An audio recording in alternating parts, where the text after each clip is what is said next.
What's going to happen? Will everything be okay? What can I do?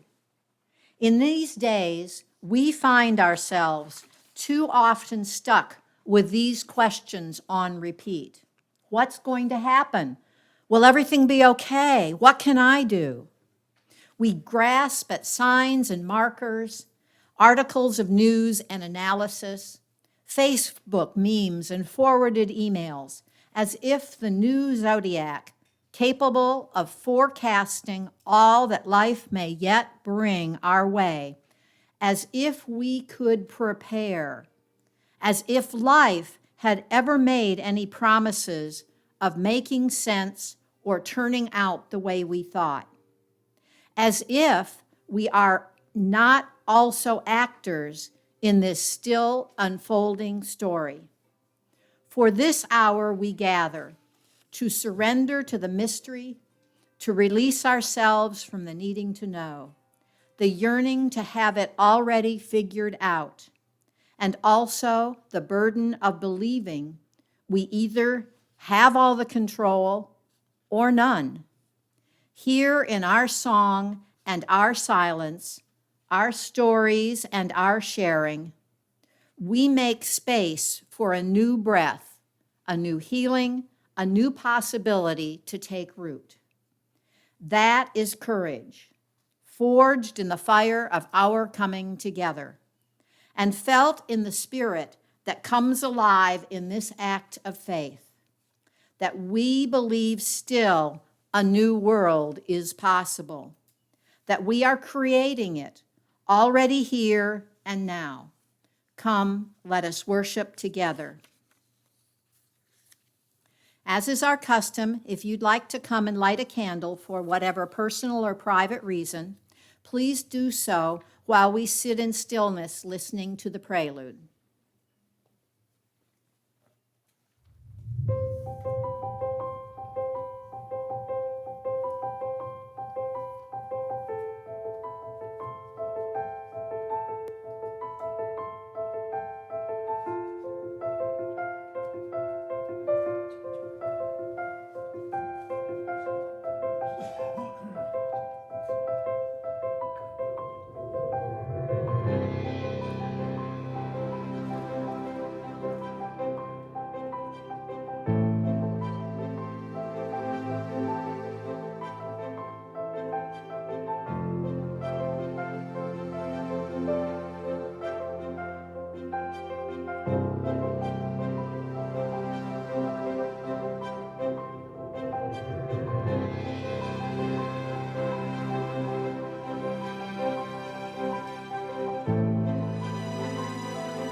Please stand in body or spirit for our chalice lighting and spoken affirmation. Our chalice lighting this morning is brought to us by Julianne Lepp, Open to Unexpected Answers. We seek our place in the world and the answers to our heart's deepest questions. As we seek, may our hearts be open to unexpected answers. May the light of our chalice remind us that this is a community of warmth, of wisdom, and welcoming of multiple truths.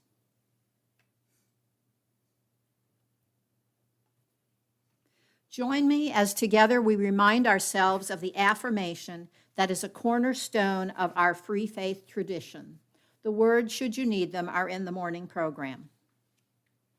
Love is the spirit of this church, and service is its law. This is our great covenant, to dwell together in peace, to seek the truth and freedom, and to help one another. You may be seated. Our opening thought this morning is Grounded Someplace Deeper by Mark Ward. Reason is an important tool. Sure, an essential arbiter of truth claims around the world. But religion is grounded someplace deeper, where we experience the joy of living and are connected intimately with all that is. Religion is an entirely human experience, but one that we get in touch with using some pathway other than intellectual argument. In religion, we seek to address not just what is, but also what we hope for and what we dedicate ourselves to. We rely on it to navigate the shoals of love and grief, compassion and estrangement, gratitude and disappointment, and mystery and wonder. As David Bumbaugh suggests, religion deserves reverence. It requires a vocabulary and a theology. This theology demands no intervention of unearthly forces, but invites us to open ourselves to different ways of living and learning. It considers the human a niche in the vast, intertwined plenitude of being. And just what is our niche? We are fragile, fallible sorts, for whom just being is a blessing and love is a pole star.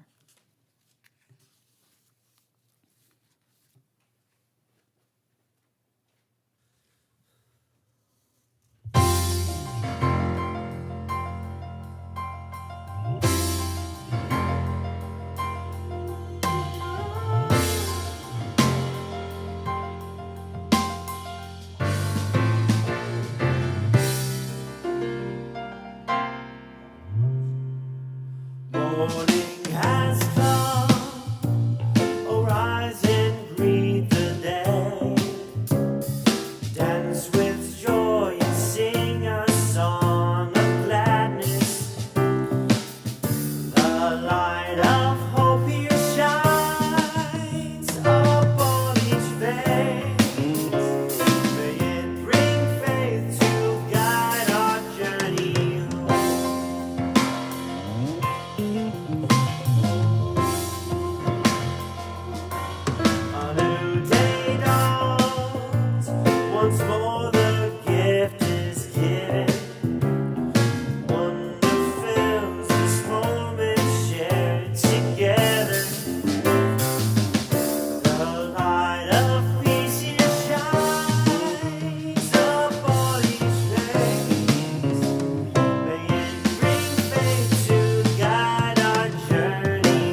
Our first reading this morning is by Jen Crow, Take What You Need and Leave the Rest Behind. Some of the best advice I ever received with this, in whatever situation you find yourself, take what you need and leave the rest behind. Don't waste your energy arguing. Just take what you need and leave the rest behind. Over the years, I have found this advice works not only for family gatherings and 12-step meetings, but for the larger project of spiritual living too. And the best of all, this taking what we need and leaving the rest behind isn't only a one-time thing. We can do it anytime. Looking back over our lives, we can hear the stories anew, choosing where to focus our attention and where to widen our view. We can let it go of old ways of understanding that no longer serve us, and we can wiggle our way free, becoming the meaning makers and the storytellers of our own lives. We get to choose what we need in a given moment, and what we need gets to change.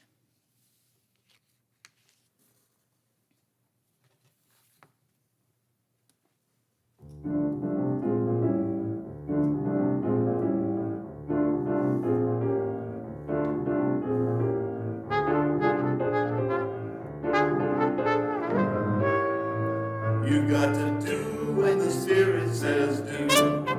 You got to do when the Spirit says do. When the Spirit says do, you got to do. Oh Lord, you got to do when the Spirit says do. Spirit says do. Spirit says do. Spirit says do. Spirit says do. Spirit says do. Spirit says do. Got to sing when the Spirit says sing. You got to sing when the Spirit says sing. When the Spirit says sing, you got to sing. Oh Lord, you got to sing when the Spirit says sing. Spirit says sing. Spirit says sing. Spirit says sing. Spirit says sing. Spirit says sing. Spirit says sing. When the Spirit says dance, you got to dance when the Spirit says dance. When the Spirit says dance, you got to dance. Oh Lord, you got to dance when the Spirit says dance. Spirit says dance. Spirit says dance. Spirit says dance. Spirit says dance. Spirit says dance. Spirit says dance.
For our practices this morning, it's brought to us by Kate Lindis, Surviving Together. We live in a strange age. Certainly, different tribes have warred like the Israels and the Palestinians since the beginning of time. The world has always been a violent place. My own country was founded on the genocide of Native people. But now the whole world is a village. Now, with my smartphone, I can see the agony of our human siblings across the world. Watch the children fleeing from airstrikes in Syria, old women dying of hunger in Yemen, teenage gunshot victims being carried from a U.S. high school in real time. How can our minds conceive of this level of sorrow? How can our hearts not break every moment? Terrible things have always happened, but now we witness nearly every loss. The only way we survive this modern agony is together. We need a community of kind people we can grasp hold of when the grief of being alive right now threatens to sweep us away. People we can mourn with when being human is almost unbearably painful. I turn to my church family when I feel this deep sorrow, and I am embraced. We light candles and sing our morning songs, and sometimes God herself shows up to remind us that while life is often very difficult, it can also be beautiful, especially when we see holiness in each other's faces. We practice our faith together, trying to be kind, trying to forgive, trying to be awake in the midst of suffering.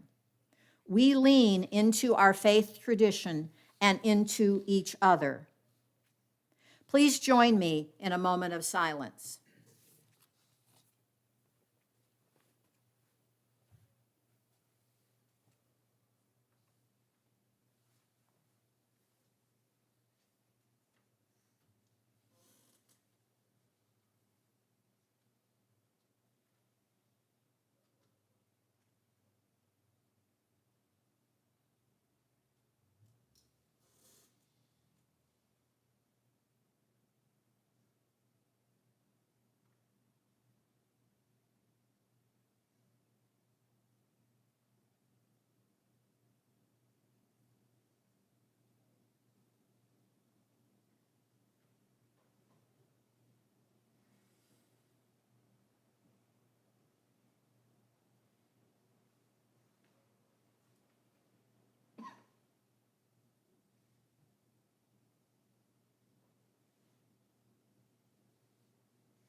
Since I don't have a watch on, I'll make sure my phone stopwatch lets me know.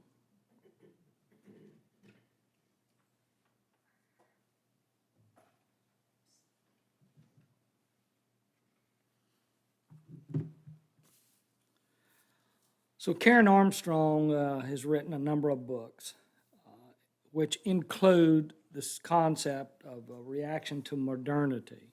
And she states that religious fundamentalism is a reaction or a rejection of modernity. Karen Armstrong goes on to say, fundamentalism represents a rebellion against modern secular society, the separation of religion and politics. Basically, fundamentalists want to drag religion or God from the sidelines to which they have been relegated in modern secular society and bring them back to center stage. And in this, they've enjoyed considerable success in some ways, though in other ways it can represent a defeat for religion. And basically, that's a warning for us. Grant Wacker, who is part of the National Humanities Center at Duke Divinity School, says generic fundamentalism refers to a religious impulse, particularly evident in the 20th century, that seeks to recover and publicly institutionalize aspects of the past that modern life has obscured. It typically sees the secular state as the primary enemy. For the latter is more interested in education, democratic reforms, and economic progress than in preserving the spiritual dimension of life. Generic fundamentalism takes its clues from a sacred text that stands above criticism. It sees time-honored social distinctions and cultural patterns as rooted in the very nature of things, in the order of creation itself. That means clear-cut and stratified roles for men and women, parents and children, clergy and laity, sex. I could just go on and on. Historic fundamentalism shared all of the assumptions of generic fundamentalism, but also reflected several concerns particular to the religious setting of the United States at the turn of the century. Some of those concerns stem from broad changes in the culture, such as growing awareness of world religions, the teaching of human evolution, oh my God, and above all, the rise of biblical higher criticism. The last proved particularly troubling because it implied the absence of the supernatural and the purely human authorship of Scripture. Social changes of the earliest 20th century also fed the flames of protest, drawn primarily from ranks of old stock whites. Fundamentalists felt displaced by the waves of non-Protestant immigrants from Southern and Eastern Europe flooding American cities. It almost sounds like today. They believed they had been betrayed by American statesmen who led the nation into an unresolved war with Germany's during World War I. They're cradled of destructive biblical criticism. They deployed the teaching of evolution in public schools, which they paid for with their taxes, and resented the elitism of professional educators who seemed often to scorn the values of traditional Christian families. So what I've talked about so far really kind of implies more of the U.S. But what I hope to do is kind of break this down into like three different messages. So today we will be talking about what are some indicators that led to this situation that came out of the 19th century. Because in reality, religious fundamentalism starts in the United States. And then it spreads worldwide during the 20th century. But most scholars believe that fundamentalism is generic and is a phenomenon of the 20th century United States. So today, I want to take a little time to see what are some of these. We've read what, I've quoted to you what fundamentalists said was all these problems for them, not for us, but for them. So what are some of the indicators that led to this situation? The reality in the 21st century is the religious fundamentalism is a huge part of our problem politically in the United States and worldwide. We see it in various geographical areas of the world. And now nearly all religions worldwide are affected by religious fundamentalism. It's not just Christianity. We know it's apparent in Judaism. It's apparent in Islam. It is apparent in Hinduism. And there is some in Buddhism, even though theirs is a little different. But it is apparent and it's there. So Karen Armstrong writes these books helping us to see that this is what's coming, so we need to be prepared for that. So what are some indicators in the 19th century that created this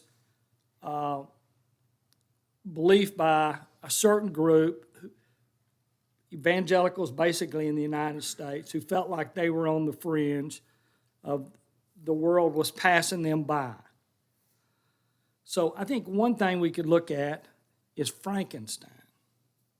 Anybody, y'all read the book Frankenstein? Do what? Saw the movie. Yeah, I've seen the movie many times and read the book once, but it's a Gothic novel, but there's a bunch of stuff in that book that's important. So, what do you, I was reading about Frankenstein, kind of seeing what was a problem in it. What is a problem sometimes for us, especially us older adults? What do we have an issue with a lot of times? Technology? Is technology a problem sometimes for us? Yeah. Yeah, it's for me too. Yeah. Susie and I both got new computers here just a while back, and I went crazy all week long trying to figure that computer out. It took forever. I think I finally figured out a little bit of it this morning with her help. But technology, today, technology is moving so fast. So in the late 18th century, what takes place? The Industrial Revolution starts to take place. And then in the 19th century, all kind of things take place. So what's the big monster? Who is the monster according to Mary Shelley in Frankenstein? Technology. She puts together a great story. She is an incredible writer who way ahead of her time. Her mother and her both were feminists, which is unusual as well. But technology, when did electricity come into being? When did? Late 1800s. I don't remember. Like we discovered electricity. Who in the United States discovered electricity? Who we think? Franklin, yes. Around in the late 18th century. And then in the late 19th century, Thomas Edison starts to put together the electric light bulb and all this kind of thing. And then, of course, they come up with gas lights. Prior to the gas lights, churches didn't meet on Sunday nights. That is a phenomenon that came with technology in the into the 20th century. But technology was a problem for these people. They felt like it's taken away from what they believed. How about the time machine? Was that Orson Welles that wrote The Time Machine? And part of that, what was the idea from that? That technology was moving so fast. So have you seen the new movie version of The Time Machine? Not the old one, the new one, newer one. It came out in the early 2000s. Have y'all seen that? I've seen it. Y'all need to go to the movie something here. We'd have to have a movie night or something. But the idea was they were going too far. So in that movie, you see the moon's breaking up. They had done something in like the 24th century or something like that, the 25th century, where they had done something to the moon, so it was breaking up. It was creating a real problem. So there's this idea that technology is moving so fast. Parts of the society were able to keep up, and it fared them well. It fared us well. We like medical technology, don't we? I mean, we like the technology that saves our life, makes our life a little bit easier, that kind of thing. But the concept of religious fundamentalism is that technology has taken God's place. That's in reality what part of the issue there is. So one of the indicators is how fast technology started to speed up in the 19th century. And it does, and it will, of course, what it does in the 20th century is unreal. But the speed of technology and people having to adjust to it and how they felt about it. So another indicator, which comes in the later part of the 19th century, is Marxism. So Karl Marx lives in the 19th century. He dies before Lenin develops communism. So sometimes we mix those two, and we probably should not mix the two because really they're a little different from each other. But so Marx puts out his theories and along with Frederick Engels, who's his collaborator, and they write a number of books and lay the foundation for some things that happened in the 20th century. But conservative evangelicals became the most ardent opposition to communism. So in the 20th century, who becomes the most public preacher in America who constantly talked about communism? Anybody? No, preacher. Billy Graham, yeah. He's a form of preacher. Yeah, he's not my kind, but even though I came out of the Southern Baptist denomination, all my education's from a Southern Baptist seminary, but I took that left turn, so Billy Graham, yes. So over time, that group becomes this real opposition to it. Now, I'll talk about that the next time I have an opportunity to talk. We'll talk about the 20th century and really look at some of that. But I think it's interesting today that the conservative religious fundamentalist group supports Putin and some of that. I find that interesting how they kind of flip sides there. But one of the big things that helped to lead to religious fundamentalism was this higher biblical criticism. And it kind of develops in Germany and in Europe. But the United States, which has always been somewhat conservative on religion, rejected it pretty quickly, especially within some of the more Protestant groups. In higher criticism is an understanding about the historical context, even if it contradicts church tradition or even the words of the Bible itself. So even today, the last 40 years, we've heard a lot about the word inerrancy. That's part of that deal. But part of the 19th century had a guy named J.N. Darby. Anybody know him? Ever heard of him? So you older people, including myself, in the early 1970s, there was a book that came out, The Late Great Planet Earth. Any ever remember that? By Hal Lindsey? That's dispensationalism. There was that, here's again, that it developed in that book was this hatred of communism because they saw Moscow as the leader of this world order that was going to, the apocalypse and all that kind of thing. That Hal Lindsey tried to, put that into modern times. So that's part of that. Then there was a preacher out of out of England, Spurgeon, who kind of did some of the same thing. If you didn't go along with their strict versions of, now that doesn't mean that they abide by the whole Bible.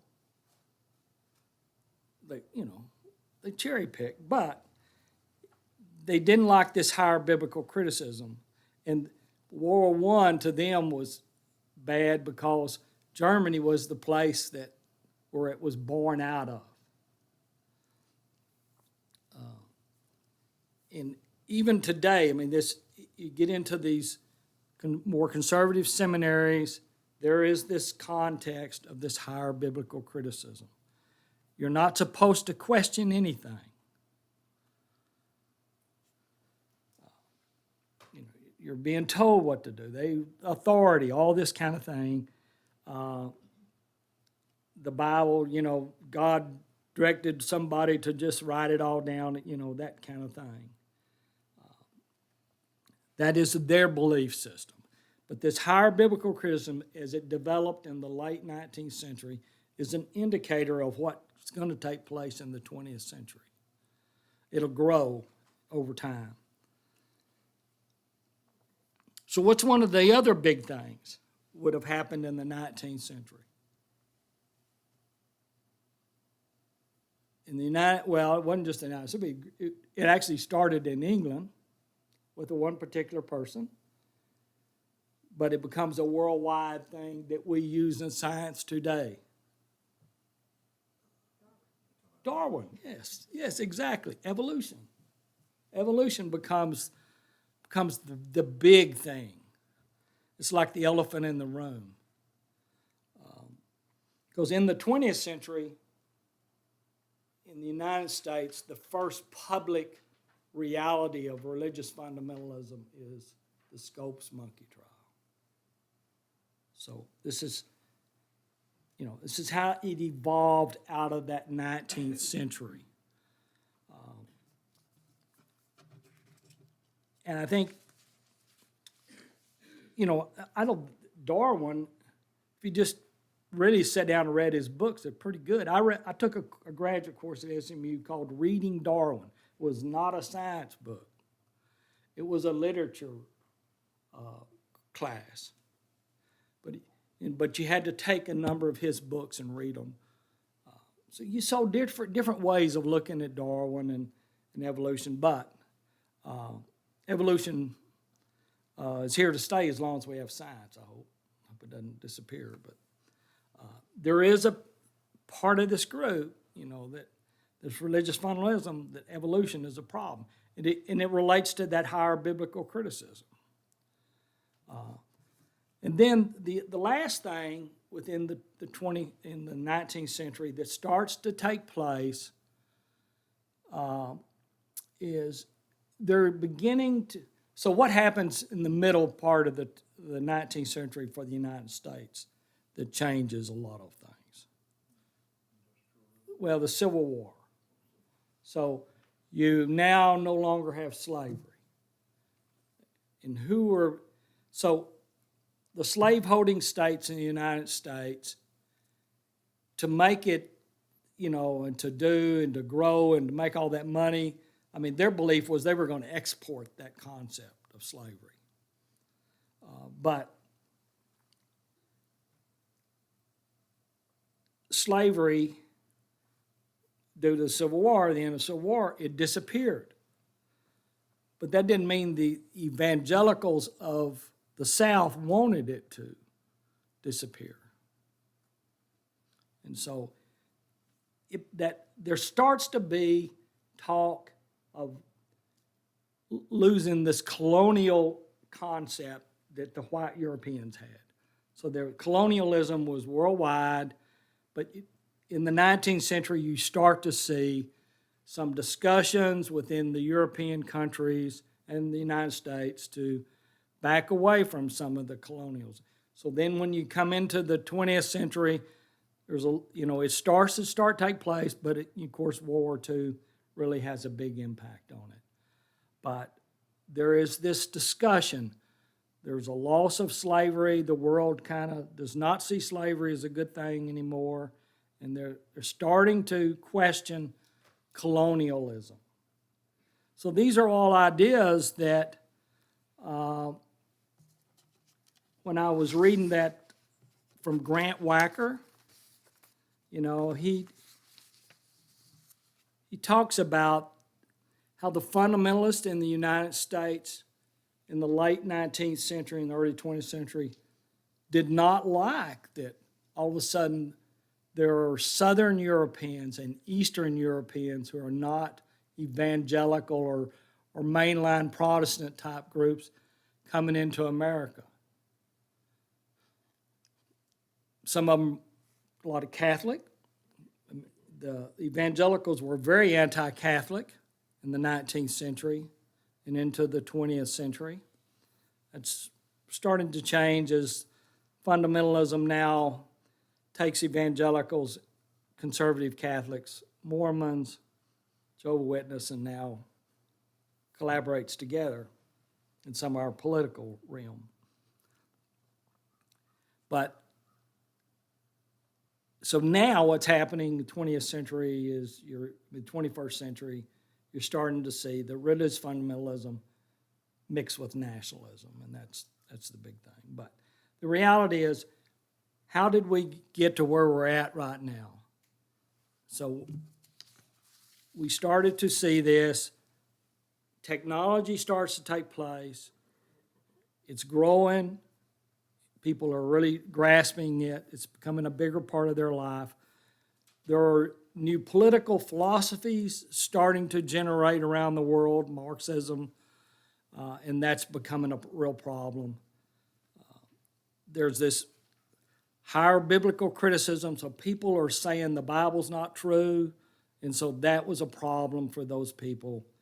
And then evolution comes to take place, and then there's this loss of this colonialism starts to lose ground. So this is what takes place, what pushes that religious fundamentalism that really more evolves in the early 20th century with evangelical groups. And it's native to the United States. Now, it'll grow, and it's a worldwide problem now, but this is how it all first starts out. And to be able to deal with that, and in the future to combat that, I'm a big believer in history, and that is we have to learn how it got going. And this is how it started. Thank you. Got a question for you. Yeah. So you mentioned that U.S. fundamentalism was really one of the big hot spots that it popped up and Yes. influenced a bunch of other countries. Yes. Did our extreme fundamentalism with American Christian fundamentalism, did it influence the Iranian Revolution and Shia Islam fundamentalism, military, like their military? I would say it does. I mean, that's part of what I believe, that it did have some influence. Not that they liked those people and went over there to do it. It's just, I think the Islamic fundamentalism is what we're talking about. Notice what was happening with them.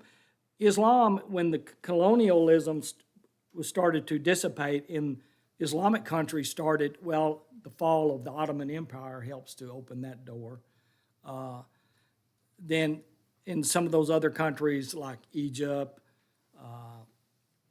Iraq, all these various countries that later become pretty strong countries within the Islamic world, they decided they wanted to, when they became an independent country, they decided they wanted to do it their way. They didn't want to be necessarily influenced. They didn't want England still hanging around telling them what to do, or they didn't want the Belgians still telling them what to do. They wanted to do it their way. And it appears, I don't think initially it was more political, but as time went on, I think they saw what fundamentalists in America had done, and they liked that, and so they picked up on it. It's working pretty good. Yes, yeah, I agree. It's good point. Very good point. Anybody else? You ready to become a fundamentalist?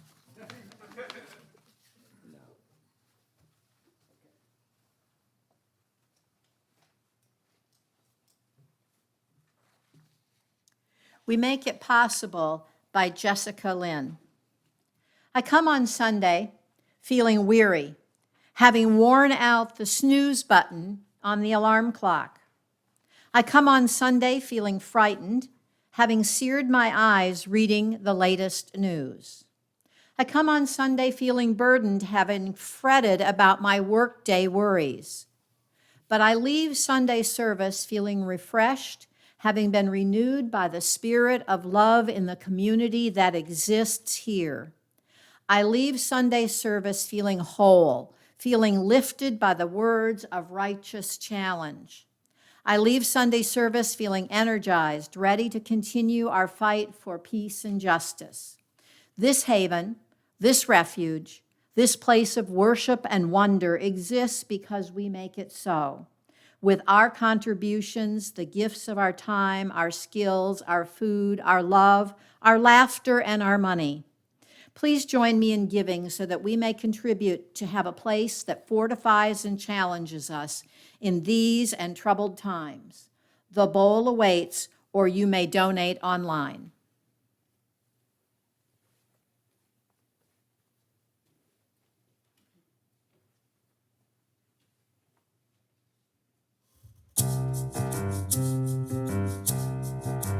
We are going, heaven knows where we are going, but we know it, and we will get there.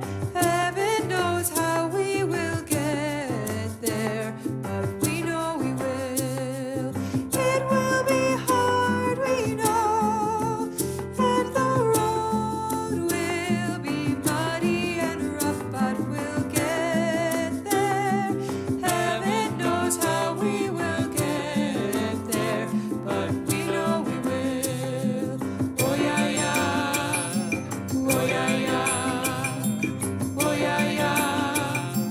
Oh yeah, yeah. We are going. Heaven knows where we are going, but we know it. And we will get there. Heaven knows how we will get there, but we know we will. Oh yeah, yeah. Oh yeah, yeah. Oh yeah, yeah. Oh yeah, yeah. Oh yeah, yeah. Oh yeah, yeah. Oh yeah, yeah. Oh yeah, yeah. Oh yeah, yeah. Oh yeah, yeah. Oh yeah, yeah.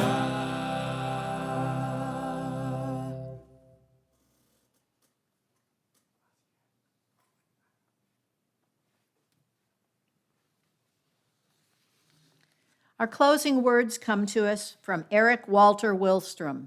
The purpose of this community is to help its people grow.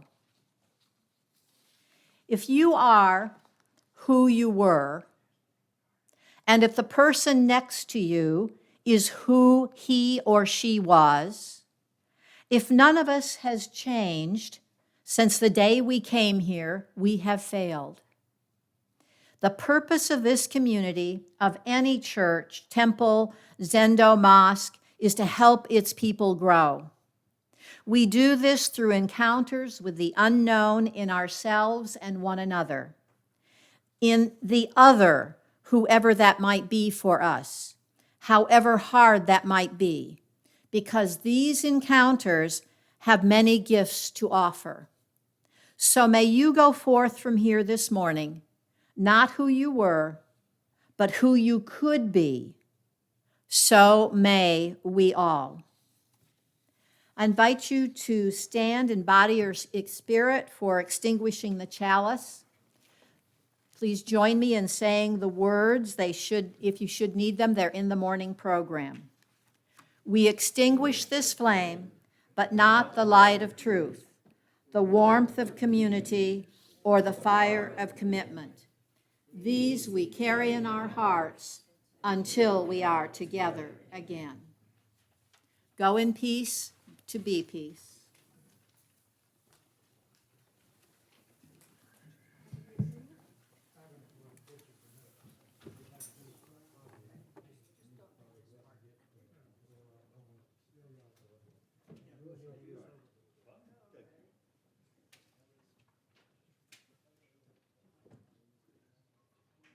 as soon as the other one gets better, just, you know, hurry up,